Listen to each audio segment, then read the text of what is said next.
Ngayon ay ginugunitan natin si San Felipe Neri. Sa paggunitan natin kay San Felipe Neri, inaalala natin ang isang banal na pari na kilala hindi lamang sa kanyang talino at kabanalan, kundi lalo na sa kaniyang kagalakan. Tinawag siyang apostol ng Roma dahil sa dami ng kaluluwa na kanyang inakay pabalik sa Diyos. Ngunit ang kakaiba sa kanya ay ito, na ang kabanalan na hindi kailangan maging mabigat o malungkot. Sa kanyang buhay, nakita ng mga tao na ang tunay na malapit sa Diyos ay may gaan ng loob, kabutihan at kagalakan. Si San Felipe Neri ay isang pari na malalim manalangin, ngunit napakalapit din sa mga tao. Mahilig siyang makinig, magpayo at akayin ang mga tao sa kumpisal at sa mas malalim na buhay espiritual. Ngunit ginawa niya ito ng may kababaang loob at init ng puso. Hindi niya inakay ang mga tao sa Diyos sa pamamagitan ng takot,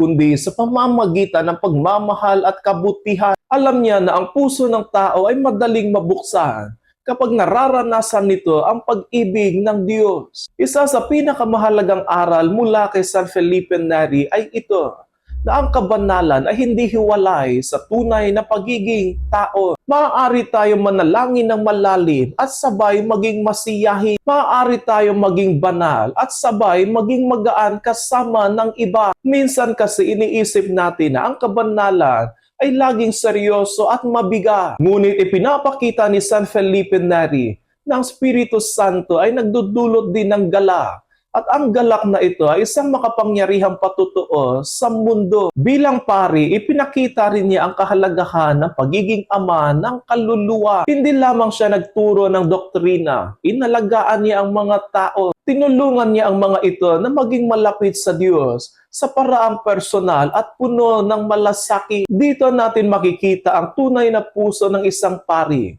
Hindi lamang tagapagdiwang ng mga sakramento, kundi tagapag-akay ng mga kaluluwa sa Panginoon. Sa paggunita natin kay San Felipe Neri, inaanyayahan din tayo na suriin ang ating pananampalataya. Ang ating bang paglapit sa Diyos ay may gala? Ang ating paglilingkod ba ay bukal sa ating puso? Ang ating pakikitungo ba sa kapwa ay nagdadala ng liwanag at pag-asa? Sapagkat ang pusong tunay na pinupuno ng Diyos ay hindi lamang banal, ito rin ay mapagmahal, mapagpakumbaba at masaya. San Felipe Neri, ipanalangin mo kami.